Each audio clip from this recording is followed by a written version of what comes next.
Hello and good day. I'd like to welcome everybody to this NQA webinar on the 9100 revision key change presentation that IAQG has developed. My name is Buddy Cressionnie. I'll be one of your speakers today, one of your presenters, as well as Robert Parsons. Bob is the Director of Aerospace at NQA, also very involved in industry activities, including the other party management team activities. Myself, in addition to my involvement with NQA, engaged with as the America's Aerospace Quality System Committee Chair, as well as the requirements leader for the Americas, including the leader of 9100. So what the 9100 team did is we put together several pieces of deployment support material, and we wanted to make sure that we communicated that out to the masses, and particularly to this audience of the NQA stakeholders. During the presentation, I would like everybody, if they could, to please mute their lines. That way we'll have as little background noise as possible. We are recording this, so if you'd like to go back and listen to the recording, that's great. At the very end of this, I will show you where you can get access to the charts. Also, I'm sure we could go ahead and provide those as well on the NQA website. If you have any questions during the presentation, I would invite you to go to your control panel, your GoToWebinar control panel, and record the questions. I don't know if we'll have enough time during this short 1-hour webinar to go through the questions, but if not, we will answer them and respond back to you. So, Bob, you have anything else to share before we get started? No, that's it. I'll jump in as I see fit. All right, that sounds great. So, the overview of this is meant to be the first part, kind of an overview of the 9100 change. There is a second webinar that's a more detailed, in-depth look where we talk clause by clause at each of the portions of the standard and talk about what's changed. So first, we'll go through an introduction. In the year 2000, they came out with these principles. We'll talk about how the principles have changed. The broadcast is now starting. All attendees are in listen-only mode. We'll go through the key changes in ISO 9001 as well as 9100, show you kind of a high-level summary, talk about transition as well as some key dates, and the deployment support materials, where to find it. So first, let's talk about the reason for the review. Just to remind everybody, you know, ISO is a tremendous system. Was it certified? I think there's 1.4 million companies worldwide certified to ISO, including many service industries, including banks and restaurants. I was in a taxi cab once that was ISO certified. We won't talk about how they drove, but in the aerospace industry, we had some minimum expectations beyond ISO 9001, and that's when we designed the 9100 series of standards. But ISO 9001 is in the 9100 in its entirety. Matter of fact, this is the first time we added every word of ISO 9001 in its entirety. In past iterations, we've gotten rid of some of the front matter, but this time we added it in its entirety. So you may say, well, wow, buddy, Bob, you know, we just got finished going through a change. Well, if you think about it, ISO really hasn't changed since the year 2000. The world is quite a different place than it was back in the year 2000. You know, the standard is still focused on the ability to satisfy the customer. We're hoping that this latest revision with the Annex SL new structure, which we'll talk about, will set a firm foundation for the future and hopefully maybe even be static for the next 15 years. We'll see. Recognize that the environments we work in, more multinational activities than we've ever had before, more partnerships that the standard is meant to address. And also, because of that, many more interested parties are involved with regards to the standard. The last bullet talks about integration with other management systems. I mentioned NXSL, mentioned we're going to talk some more about that. All management system standards from ISO will now have the same 10-clause structure, and we'll go through that. But if you are a company, an organization that, let's say, for example, has a QMS and an EMS with 14,001, you'll now be able to easier integrate these activities with consistent clause numbering and terminology. 9100, AS in the Americas, EN in Europe, JISQ in Asia Pacific, so we'll just call it 9100. Need to change as well to incorporate those changes by TC 176 to address the stakeholder needs. The team performed a survey back in 2013 and asked users, what changes do you want to see in the standard, as well as what do you think of what we did back in 2009. And also we have a clarification process. So we look at those clarifications to say, is it possible that we could word the standard more clearly such that we won't have these clarification issues? So those are all the inputs going into the change of the standard. This is the team that participated internationally, the green being the Americas, the yellow Europe, the blue Asia. Also, what I wanted to show, though, is highlight the fact that we had representatives of the 9110, 9120, 9115, 9101 teams to really make sure that we had a common project approach when working through the standard. Now, that group I just showed you was kind of the dark purple or the dark blue on the chart, the IAQG team. At the Americas level, for example, we had participants from all tiers of the supply chain. We had representatives from DCMA, we had representatives from certification bodies, small disadvantaged suppliers, you name it. So we were able to get a nice cross-section of the population that used the standard, or the stakeholders. So overall, we've had well over 100 people participate in this transition as well as the writing. This just kind of gives you a high-level view of how standards get updated when we first kicked off in the 2012 timeframe to today, and shows you the different other standards and when they were getting engaged. Everything is now released with the exception of 9115, which will be released after the first of the year. That had the lowest priority because it's not a certified standard. We'll talk a little bit more about the timing and the transition at the end, towards the end of the presentation. Quality management system principles.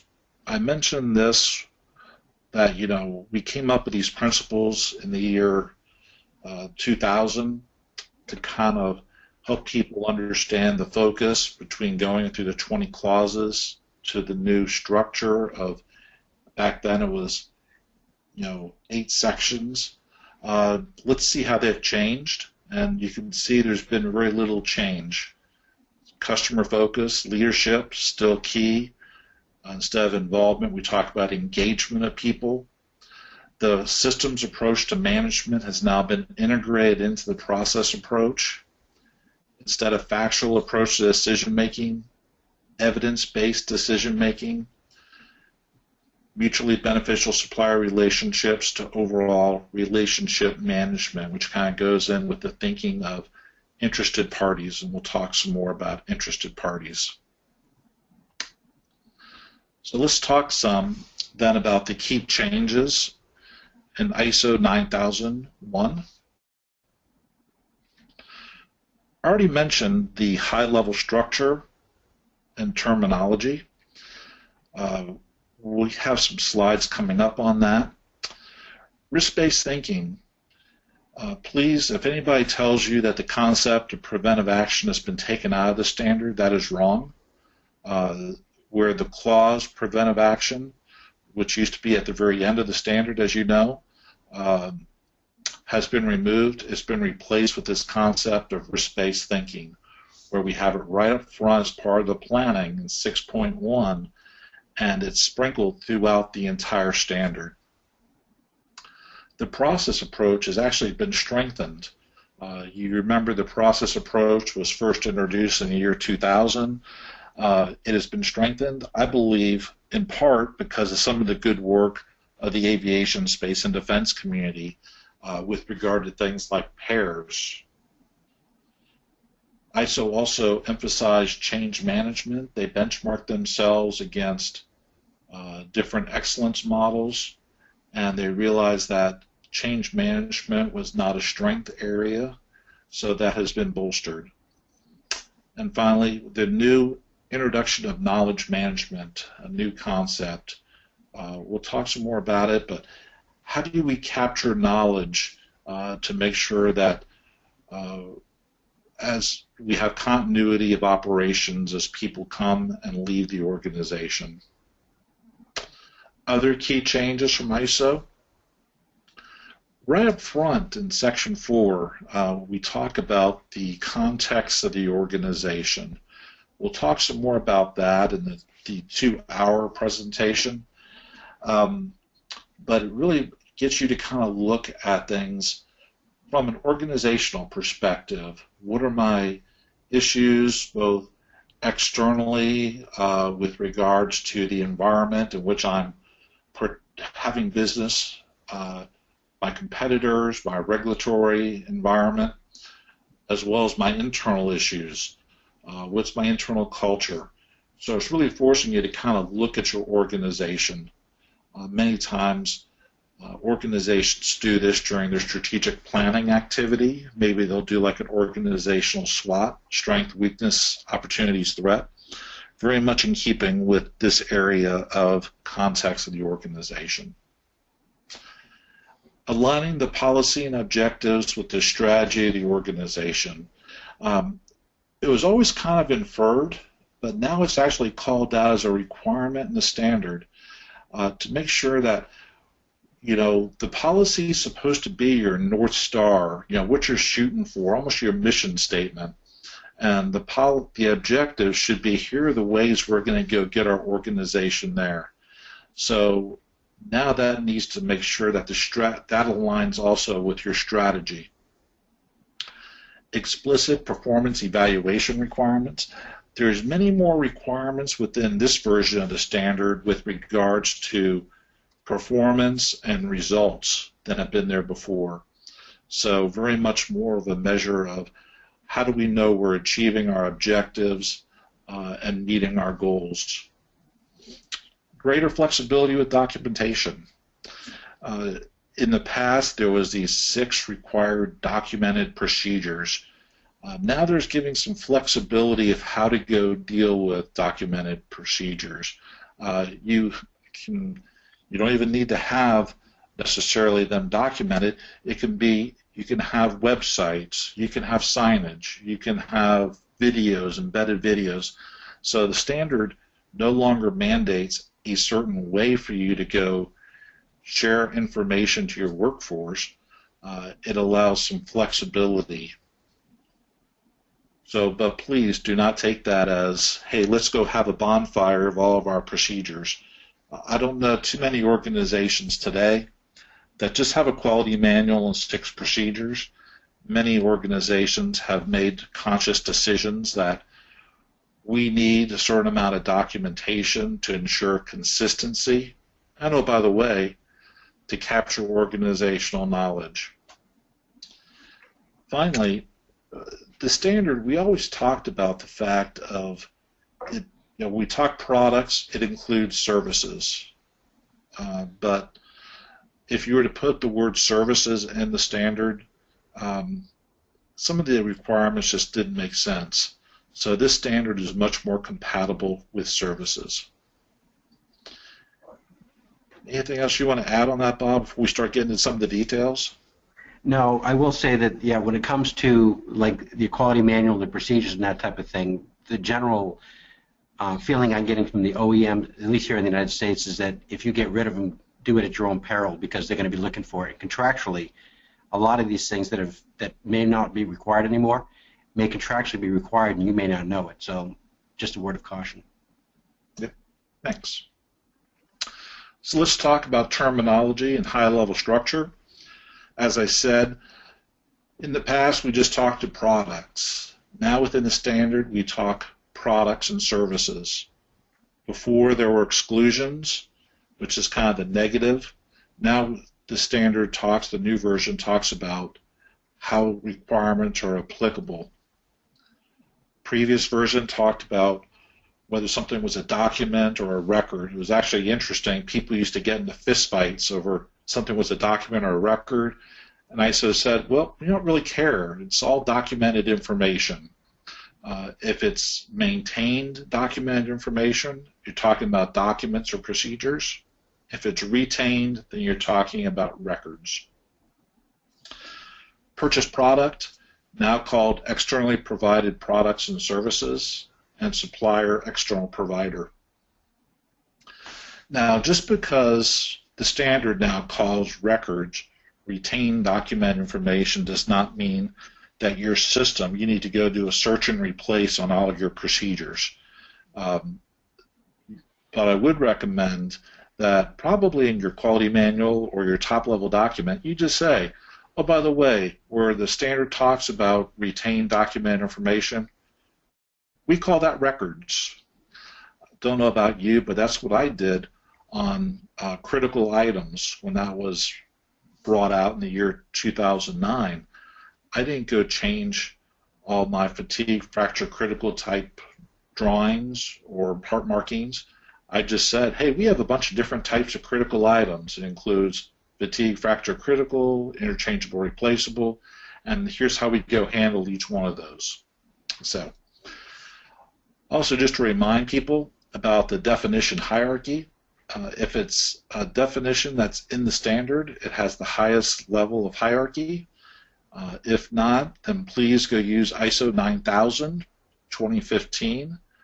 We do have an IAQG dictionary, and if it's not in any of those, then go look at the Oxford English Dictionary. So we talked about the new structure. Here it is. It very much fits the plan, do, check, act structure, which is great. It's much easier to kind of align these to the overall business processes. It's once again, this is intended to be a structure to present requirements, not so much here's a way you should go mimic your quality management system. So here it is in kind of chart form. First, kind of the plan.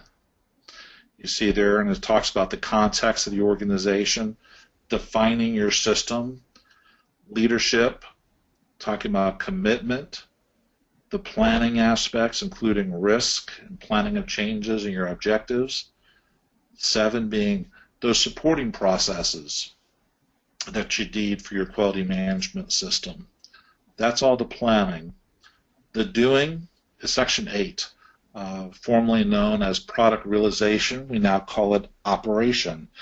I don't know about you, but it took me years to refer to things as product realization, so it wasn't something that was intuitive, but now operation is intuitive. What you'll see is that it kind of has the same flow as section 7 does in the 2009 version. Next would be the check with performance evaluation, and then the act. Let's go ahead and go through this a little bit more. This is a little easier to read. So section 1, scope. 2, normative reference. 3, terms and definitions. There you can see the context of the organization. And once again, that's where you're defining, here's the environment in which I'm operating. Here are my interested parties. Here's the scope of my overall system, including my boundaries. Here are my processes necessary for the quality management system. Section 5, leadership. If you're talking about commitment, you're talking about here's my quality policy, organizational roles, responsibilities, authorities. Section 6, planning. This is the new concept of risk and opportunities, also known as risk-based thinking. Quality objectives and planning to achieve them, and planning of changes. We'll talk about some more of these in a little bit more detail. Section 7, support, including resources, competence, awareness, communication. Beware of communication. In the past, QMS has really focused on internal communication. Now there is a requirement for external communication, as well as defining how you're going to go communicate, who you're going to communicate, how often you're going to communicate. 7.5, document information. We have some other charts coming up on that to better explain that. Here's the operations section that we talked about, kind of similar to product realization today, where you're doing some planning, you're gathering the requirements, reviewing the requirements, design and develop, you control externally provided processes, products, and services, production and service provision. Before I release products and services to my customer, what do I need to go do? And then how do I control any nonconformities that come up as part of my operational task? Section 9, performance evaluation. This is where your check activity is with monitoring and measurement, analysis, evaluation.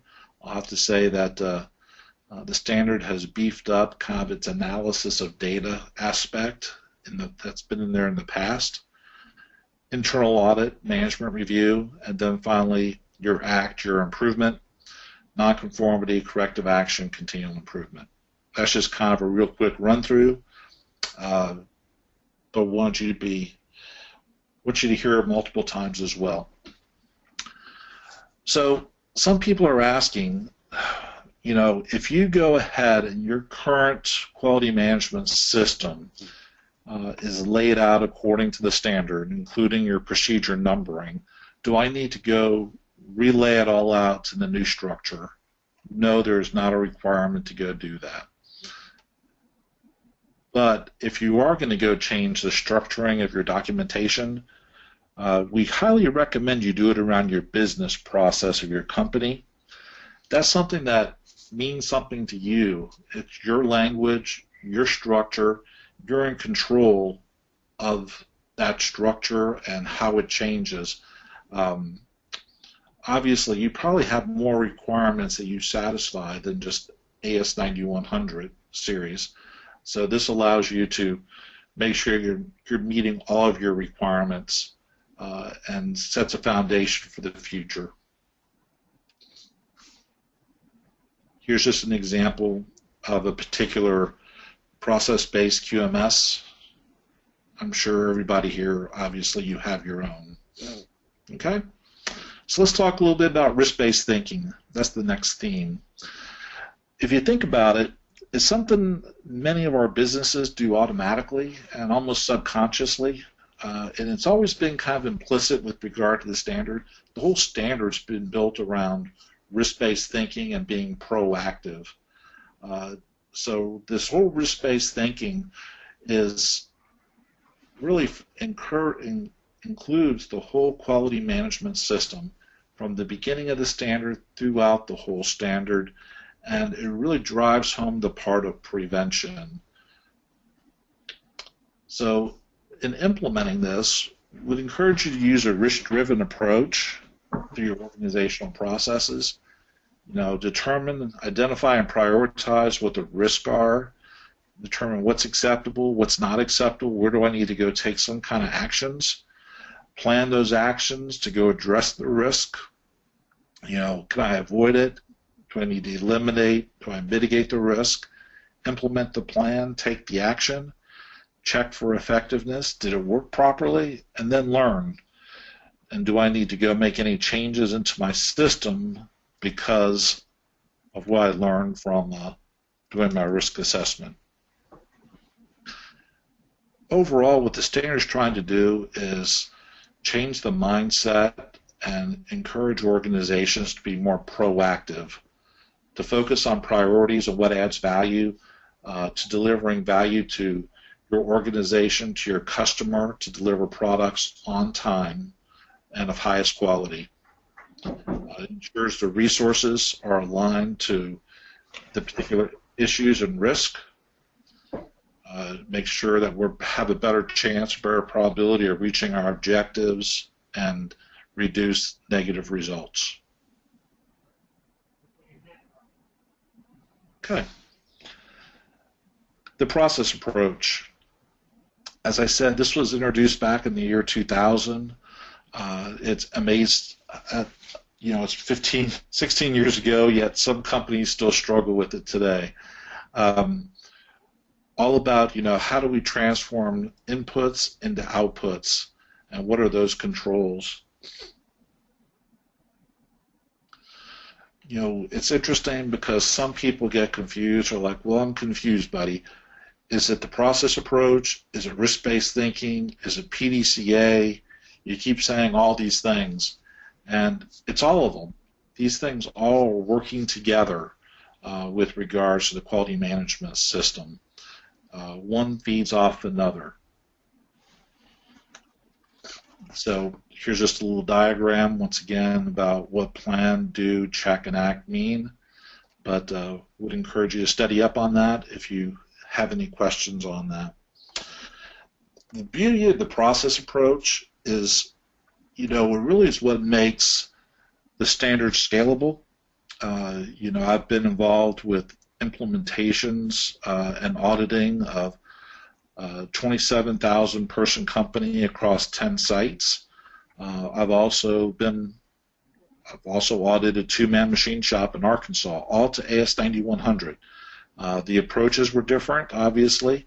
The 27,000 person company had a few more procedures than that two-man machine shop. But, if you think about it, it's pretty amazing that this one document can fit both needs of the industry. So the benefits is that it increases accountability. It focuses on the key processes of the organization, because the organization is defining, here are the key processes that we do. It ensures consistent business performance, especially when you have auditors coming and saying, okay, you have these key processes. What are your KPIs, your key performance indicators? And are you achieving the results? And if you're not, what are you doing about it? It ensures use of resources because we're aligned to that value that we provide to the customer, and therefore increases customer confidence. Now, sometimes within the standard we talk about you have to have a process for configuration management. That does not mean that that becomes one of your top-level processes. I will say that we've gotten that feedback from the Europe sector that people are getting confused about if the standard says you have to have a process for product safety now. Does that now need to be up on my interaction of processes? No. What needs to be at the top of your interaction of processes are those key processes for your particular organization. And of course, that's when your NQA auditor comes, we'll be filling out their process effectiveness assessment reports on.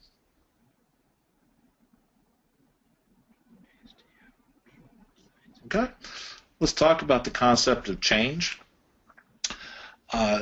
What's interesting is that just like we do for 9100, ISO has introduced a particular clause on this, clause 6.3 on planning and implementing changes, but also they've kind of sprinkled this concept throughout the standard where they talk within organizational knowledge.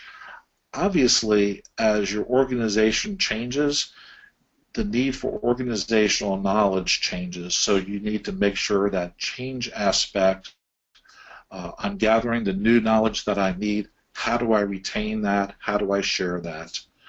8.1, where we talk about controlling product realization, operation, and making sure that my life cycle activities are aligned and any changes are incorporated.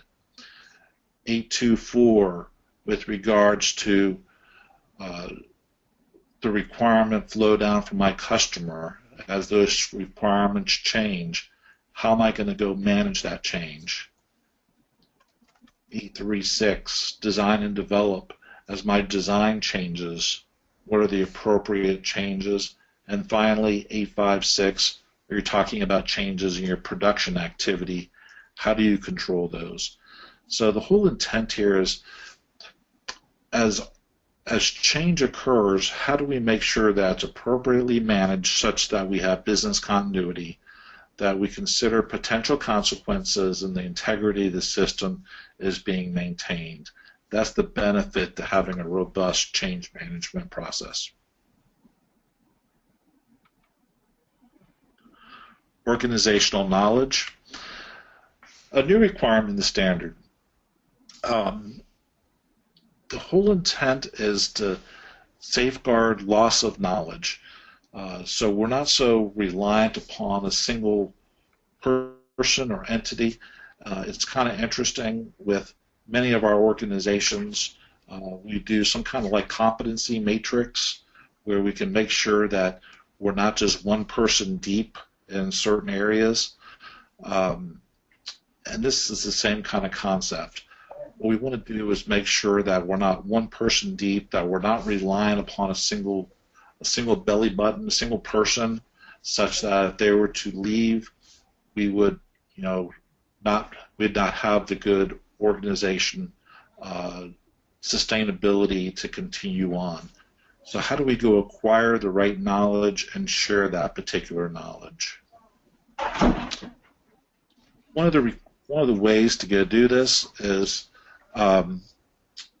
lessons learned. I have seen some excellent examples, especially in the software world, on lesson learned databases, but also I've seen horrendous examples. So if you want to go use lessons learned database, great, but make sure it's something that you're actually going to use. It's been my experience sometimes that we spend a lot of effort to go populate the database, and then we never go use it. It's sitting there on the figuratively on the shelf, and when we go try to go populate it with new lessons learned, it's like, oh wow, look, yeah, we already had this problem. Guess we never quite took appropriate corrective action. All right. Who do you identify as your experts? Those are the people you need to be capturing the knowledge from. Because obviously you don't want to capture the knowledge from somebody who's not your expert, and capture it and to make sure that it's shared. Finally, succession planning. How to plan for somebody leaving to make sure that we share that there's not a period of time where there's a drop off in performance because nobody knows what to go do. Mm-hmm. So let me give a couple of examples. If I go out to the shop floor and I start talking to employees about how to go do a particular operation, and that employee needs to go refer to some crib notes, or he pulls out a little pad of paper out of their back pocket because the work instructions they're given by the company is so poor that they need to kind of keep personal notes about how to go, make the product, then we have not captured organizational knowledge. Or if there's all kinds of little notes all around the tool about the sequence of how to drill the holes, well, as soon as somebody takes some of those off, we've lost that knowledge. So it's capturing knowledge to make sure that we have repetitive types of processes. All right, those were the key changes in ISO 9001 2015. Now to go through some of the key changes of 9100. What we did actually is we kept track of all the shall statements of both ISO 9001 as well as 9100. And sometimes when ISO chose to eliminate a shall statement, we thought it looked pretty good, so we added it back in. But then we relocated all the 9100 requirements into the appropriate sections where it fit best. And then we also put some clarification. We added some notes, we added some examples to try to make it clear to our stakeholders. Here are the key changes, and I have slides on just about every one of this except for configuration management. The first being product safety. We added a separate clause and also included words in different areas of the standard on product safety, obviously critical to our industry. Counterfeit parts prevention, how to identify and how to avoid counterfeit parts. Risk, what's the difference in risk between the 9100 requirements for operational risk management versus risk-based thinking.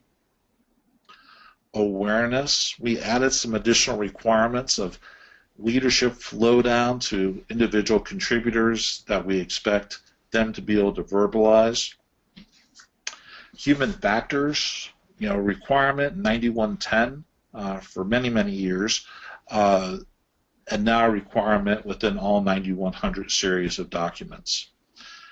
Configuration management, let me talk about that for a minute. You see there it talks about clarified and improved. If you go back a ways, the configuration management requirement used to be in section 4 in the documentation section. In the 2009 version, we added it into section 7 where it rightfully belongs in the product realization section. And we were trying to put some additional details. So what we did is we referenced several bullets within ISO 10007. ISO 10007 is the ISO document that's kind of the configuration management Bible. The problem is that when you talk to especially small companies and you're talked about things like configuration status accounting, they didn't quite know what you were talking about. So what we did is we got rid of the gobbledygook configuration management speak and put it into more clear to understand type requirements. So hopefully everybody will find that as a new improvement. So let's talk product safety. There's a new clause on product safety, 813. I will tell you that even though this touches on product safety, this is not meant to mean that a full safety management system as defined by ICAO, that's the International Civil Aviation Organization, is required to be 9100 certified. But you can't argue the fact that product safety is not critical for everything that we do given the products that we have. If you look at the requirements within the standard, there is enough words with as appropriate, as applicable, such that if you're very low in the supply chain, you have no idea where your parts go into, just like key characteristics are today or critical items, this will just be something that may not be appropriate to your particular industry, your particular organization. So what we're trying to do is raise the importance of safety and have it just like we've done with quality, and recognize that this is part also of the overall IAQG strategy to reinforce product safety in everything that we do. So what is it? Here's the definition. The state in which a product is able to perform its designated or intended purpose without causing unacceptable risk of harm to persons or damage to property. Here's some examples to consider. Now, please, examples. These are not requirements. First, to go make an assessment of the hazards and mitigation of associated risk with regard to product safety considerations. Second, management of safety critical items. If you think about it, product safety was reinforced last revision in 2009 where we introduced the case of critical items, right? Critical items being those items that are more critical, that if it was to fail, you would have loss of life, loss of product. So once again, that concept very much in keeping with product safety. Analyze and report on occurred events affecting safety. We want to not just say, oh yeah, we had a failure. Of course, many times there's safety investigations, but even if there wasn't loss of life, maybe it was a near miss, what are we going to go do to make sure that this does not recur? And then communication of these events and training to your personnel, just to make sure that we're promoting a safety culture of the organization and we prevent any occurrence. So the benefits, we're trying to increase awareness of how organizations contribute to product safety, minimize the safety risk, that safety is embedded and integrated within our processes, and a flow down on product safety issues and criteria. It's not something that should be kept quiet. It's something that needs to be shared such that there are not recurrences. Obviously, very critical, especially in the civil aviation world. Prevention of counterfeit parts. This is also very passionate, especially amongst our defense and space customers. So it's a new clause, and also you see the sprinkling aspect, where it does include some other clauses as well. And it's the awareness of the growing threat of counterfeit and fraudulent parts, and making sure that we're taking action to go identify these and get these out of our system as well as out of the supply chain. Counterfeit parts is defined as an authorized copy, imitation, substitute, or modified part which is knowingly misrepresented as a specified genuine part of an original or authorized manufacturer.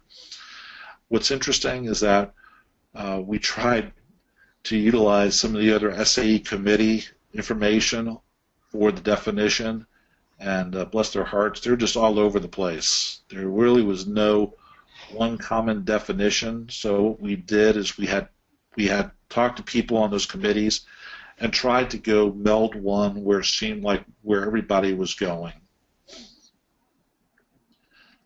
So with regard to counterfeit parts, here are some things to consider. First is the training.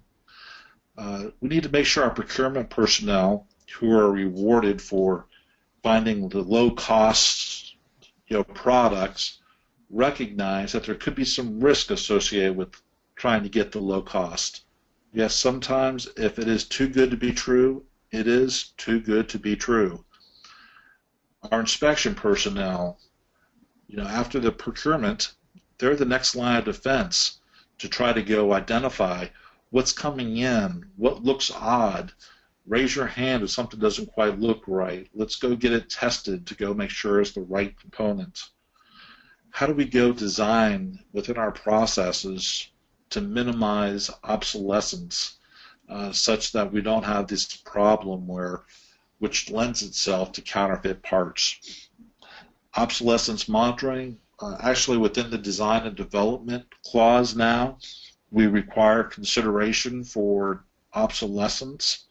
What's interesting is that we get spoiled. Our iPhone dies after a couple years, we toss it and get another one. We have aircraft that have been flying for over 50 years and airframes. So what's important is how do we in order to keep these things flying, how do we make sure that we're properly managing obsolescence? Controls for acquiring parts, making sure that we only buy from original manufactured, authorized distributors or approved sources, not just from some good deal on the internet. Assuring traceability of parts, once again, making sure that I have that 8130, the certified paperwork necessary. verification and test. How am I going to go detect counterfeit parts? How am I going to report it? Here in the United States, we use SkyDep in the defense communities. A lot of times your customer will provide ways to go share information about counterfeit parts, and then obviously quarantine and report the incidences. We want to treat counterfeit and suspect counterfeit parts as scrap material until we know for sure that it is counterfeit and can be destroyed. So we're trying to minimize the opportunity for counterfeit part deception, to improve awareness, to prevent counterfeit part risk, make sure that our suppliers evaluate the controls to prevent fraud, and also make sure that parts don't re-enter the supply chain. Risk management. What's actually real interesting is that in 2009, we're developing that standard. There was a lot of discussion about whether we should introduce risk for the whole quality management system or just product risk associated for product realization. As you figured, yes, what we did is we just limited it to product risk in 2009 and then said we would broaden it to include the whole quality management system the next revision. Well, ISO has done that for us. So just to remind you, Clause 6.1, we're talking about quality management system risk. That's where risk-based thinking comes into play. And 8.1.1 is operational risk management. We're dealing with risk from a product perspective. If you go through and look at that, you'll see that it's basically the same as what risk management is today, or I should say in the 2009 version of the standards in Section 7.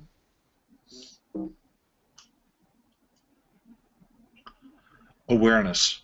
So ISO has this clause on awareness, and obviously includes things like employees need to be aware of the quality policy and how they contribute to objectives and so forth. We added some additional 9100 requirements that employees also be aware of how they contribute to product or safety service conformity and product safety. So we want leadership to be able to have their employees be able to understand that, hey, if I don't build it correctly, we're going to have returns coming from the customers. We're going to have failures out in the field. We're going to have potential aircraft that come down from the skies. So every employee and everybody who touches the product, there could be a potential impact. So that's what this is getting at, is how do we go make sure that people can internalize what they do, and if they don't have good quality and integrity of their processes, there's a potential for error that could be catastrophic. Some ways you can communicate this is obviously chain of command, communication campaigns, talking to focals, formal training, but the bottom line is we want people to be able to explain in their own words, here's what it means to me. If there's requirements, even going back into contracts, into engineering, if things are not clear with regards to the engineering dimensions, if I mess up one, how can that possibly affect product conformity? So we're wanting to make sure that there's good flow down. Now you may say, buddy, you didn't really talk about ethical behavior. The reason why is because I had a slide on it. We've been getting a lot of questions about, does this mean I have to have an ethics office, an ethics hotline? Not necessarily. What you want is within your organization to have an ethical organization. Always been required in the standard. If I was to go stamp a part, I want to have the assurance that there's enough integrity in your system that means that that step was completed. So you get to go make the assessment to go determine, what do I need to go do for my particular organization? You need to ensure that there's a culture where employees understand their responsibility, that management is listening to employees and taking actions, that when employees are identifying nonconformities, they're not just saying, oh, Bob will catch that later, in inspection. No, how to go raise their hand, not pass on defects, to make sure that we are aware of things and things are not passed up. Sometimes unethical behavior can even be criminal, can be breaking laws, regulations, not something to be taken lightly. So even though a lot of people are kind of rubbing their nose at it, would encourage you to take a look at ethics, making sure that your employees have not only chain of command, but what happens if that doesn't work, or if that's the problem, what are there other avenues for them to go voice concerns. Human factors. Human factors, as I said, require 9110 forever. Once again, it's how the interaction between people, machine methods, the impact on conformity to product. There's a couple of different places it shows up. What I wanted to talk primarily about is where it shows up with regard to corrective action. So human factors is now a requirement when you're doing your causal analysis.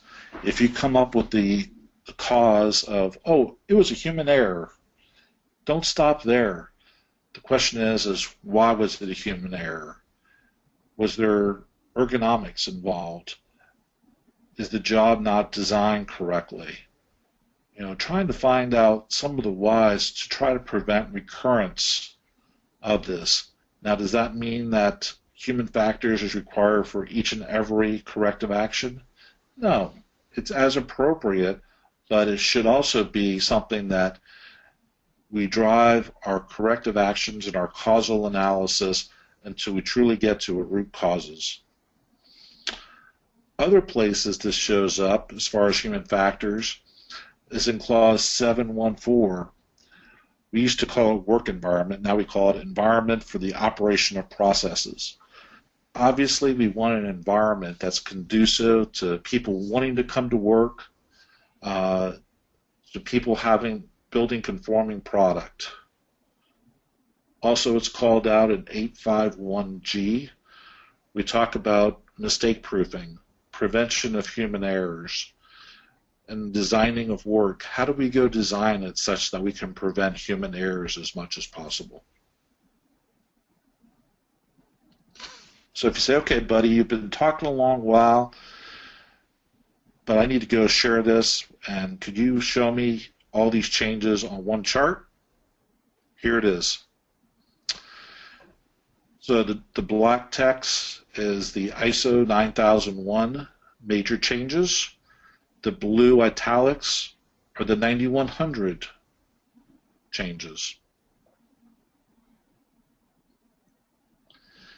Implementation benefits. What's the benefit of having a quality management system? It's produce, continually improve safe, reliable products to meet requirements. It should be how you do work day to day. If your quality management system, if you do something different when an auditor's in the shop, then you don't have a well laid out quality management system, because the standard doesn't tell you how to go do it, it tells you what to go do. So it should be your practice day in and day out. Improved integration with how you run your business, so you're not doing something different for the quality management system.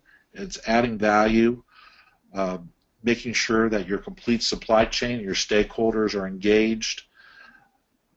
Because of IAQG, we're having fewer and fewer customer requirements. We're trying to come together as an industry to get common requirements, and the standard is still recognized by all the relevant regulatory authorities.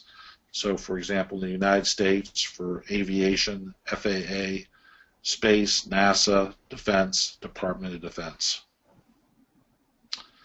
Transition, where are we at? As you probably are aware, ISO 9001 came out in September 2015. September 2016, 9100 was published in all three sectors. October 9101, 9110, 9120 was published in all three sectors. This month, the mandated aerospace auditor training will be available in all IAQG languages. That's required for certification body auditors. So all of our NQA auditors will be required to go take that for aerospace. Also, OASIS Next Gen project, phase 1 will be complete. That is significant because all of the future audits will be done using that new database and require more. The current system is more of a records retention system. You're probably all familiar with OASIS. The Next Gen OASIS will be more interactive, where auditors will be inputting their information directly into Next Gen OASIS. If you have any nonconformities, it would require you to go answer these nonconformities in the Next Gen OASIS. So you'll be much more to learn with regards to that. June 2017, the industry requirement is that all future audits be done to the 2016 version of the standard. That includes surveillance as well as recertification audits or initial audits. So to get towards the completion in September 2018, when the 2009 certificates are no longer valid. A very ambitious transition plan. The reason why it's so ambitious is because we don't want organizations having to go through two transitions. If we kind of let that September 2018 date slide to the right, your organization may have to go transition to ISO during one audit and then go transition to 9100 during the next audit. We don't want that to happen. We want a single transition activity. Bob, anything else you want to say on the transition activity? Well, one thing I tell everybody is try to stay out of 2018 if you can. Now, on the one hand, you're just getting the standard and you're looking at it for the first time. On the other hand, I'm concerned about the industry's, the worldwide shortage of aerospace auditors. And I know in the States we've had a lot of our large customers, the Boeings and Lockheeds, and those folks that have pushed their audits to, in other words, had the next audit prior to June 2017. So their transition audit will be in May, June 2018. My concern is that there's going to be, everybody's going to run out of auditors. Now, NQA, we're one of the large certification bodies. I don't think it's going to happen. But if at all possible, try to get your audit in 2017, because I think in 2018 it's going to be you know, all hands on deck. And if there's a slip in your auditor gets sick or something like that, and you go past that September 15th deadline without your certificate being uploaded, you're going to go back to a stage 1, stage 2, and lose all your history in OASIS as I understand it. So that's just, once again, a cautionary tale from me.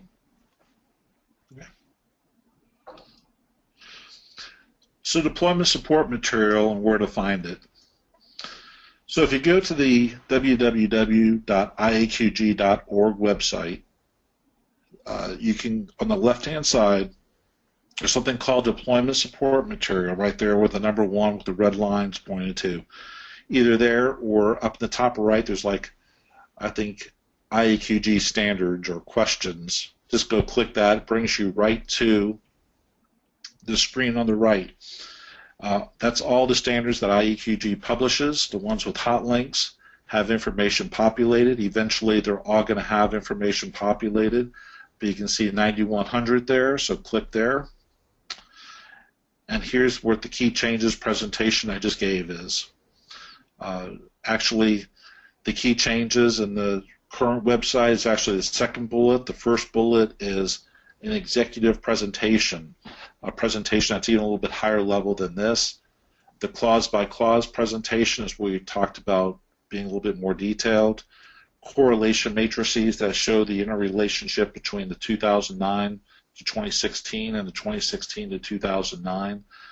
There's also now information on a gap assessment tool that's out there, frequently asked questions, and an article from ASQ Quality Progress on how to go get ready for the new standard.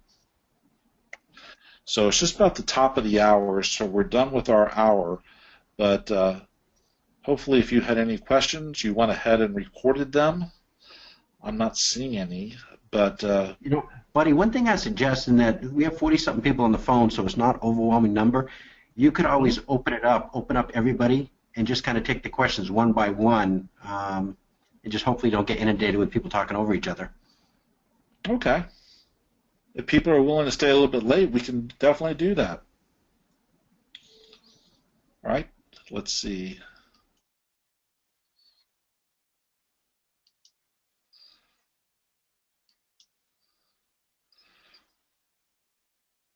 And I'm just, for everybody, does anybody have any questions?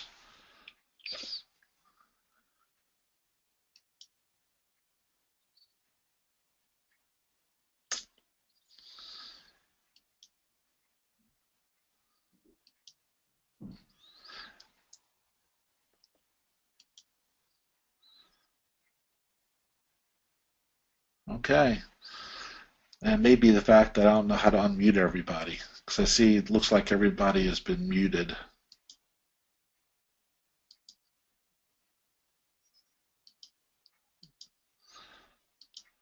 All right. Does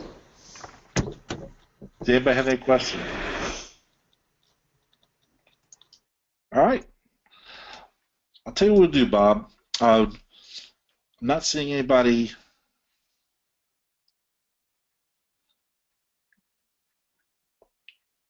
I'll tell you what, if you have any questions, why don't you go ahead and raise your hand, and I'll go ahead and unmute you. I started going ahead trying to unmute manually each person individually. So if you go to your attendee screen, you'll see that there's like a little hand raise, or you can just send me a message, a chat message, and I can unmute you.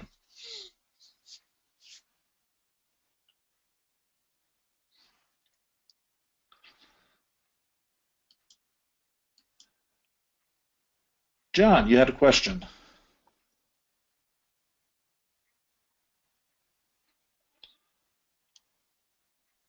I've unmuted you, John. Go ahead and ask your question.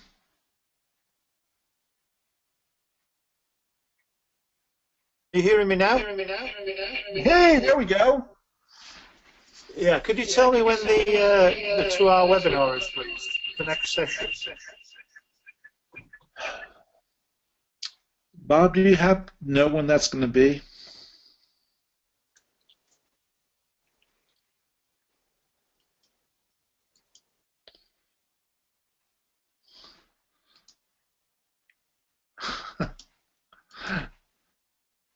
There we go. Yeah, buddy, you have muted everybody, unfortunately.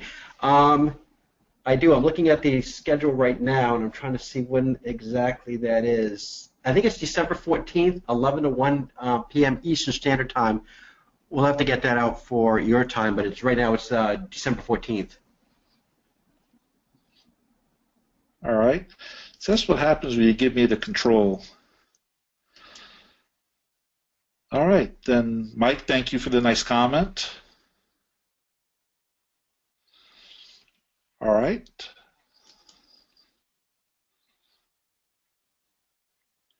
I'm not seeing any other hands up or little question boxes.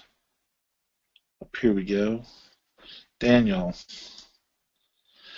do you know if and when PPAP becomes a mandatory AS9100 requirement?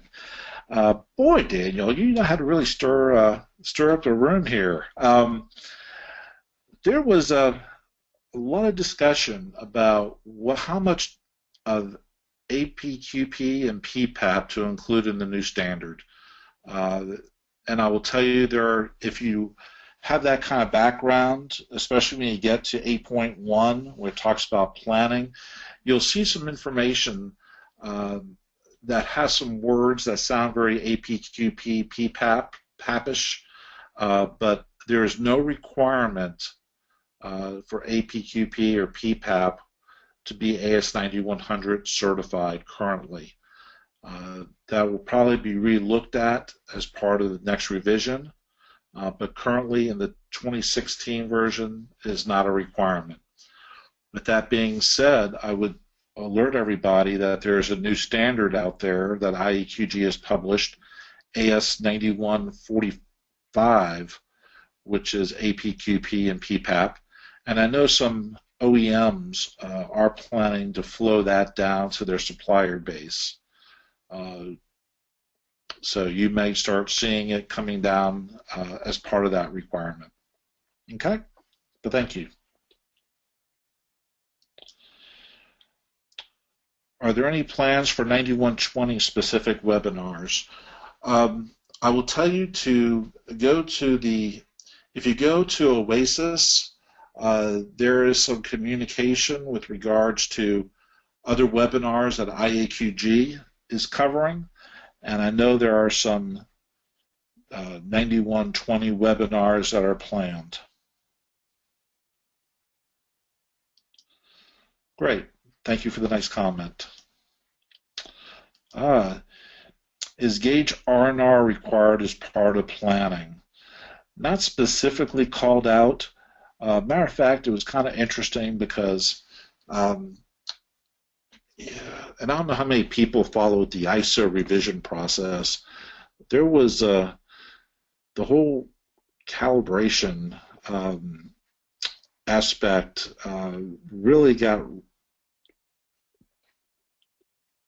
really thinned out from ISO early on, and we really fought hard to put back some of the requirements back into the standard, where gauge R&R,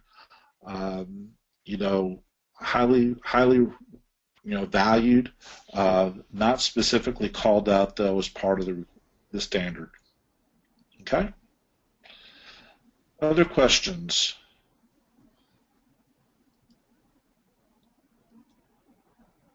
All right. I'm just kind of clicking through. Thank you all for the positive comments. Good. Glad to see that was a useful session, Noel. All right. Ooh, nice long question from Selena. When you quarantine counterfeit parts from a service provider, is it acceptable to return the product to the service provider? Can we allow them to complete a supplier corrective action, or does the product need to be scrapped in our facility? I'll tell you what I'm going to do, Selena. I just unmuted you. Help me understand what you mean by a service provider. Are you talking like a special process house?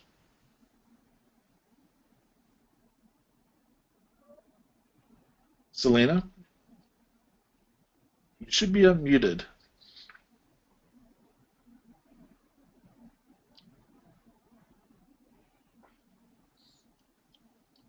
Hello, Selena?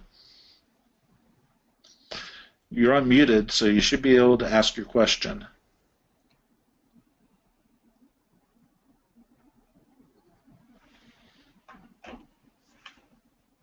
Okay.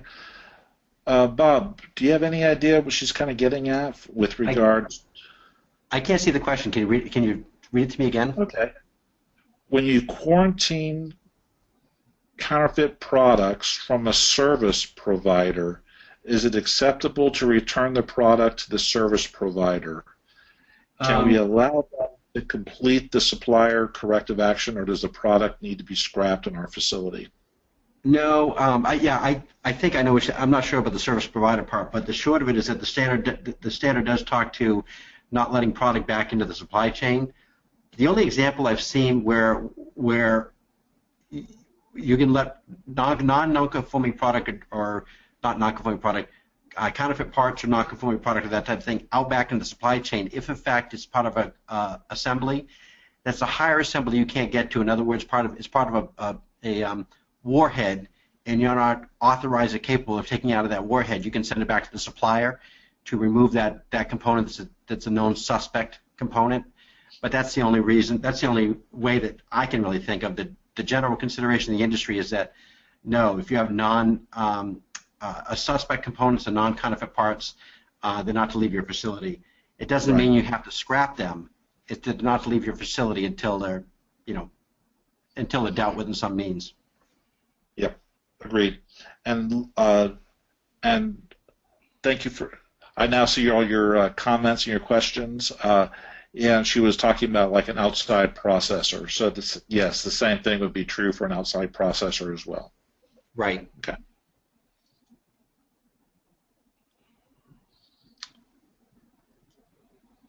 All right.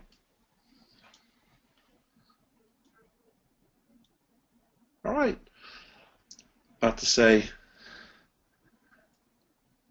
I think I've cleared all the comments, all the questions that I've received. So thank you very much for your participation in this webinar. If possible, I'd like to encourage you, if you found it helpful, to attend the next one. We'll delve a little bit more deeply into each of the different clauses of the standard. Bob, you have any comments in closing? No, that's it. Like I said, it looks like December 14th, but just watch for and make sure you sign up for that session, December 14th, 11 a.m. Eastern Standard Time. We'll have to figure out, I think that's, once again, 4 p.m. In the UK, I believe. All right. Great. Well, hope everybody has a great day, and we wish you much success in your transition.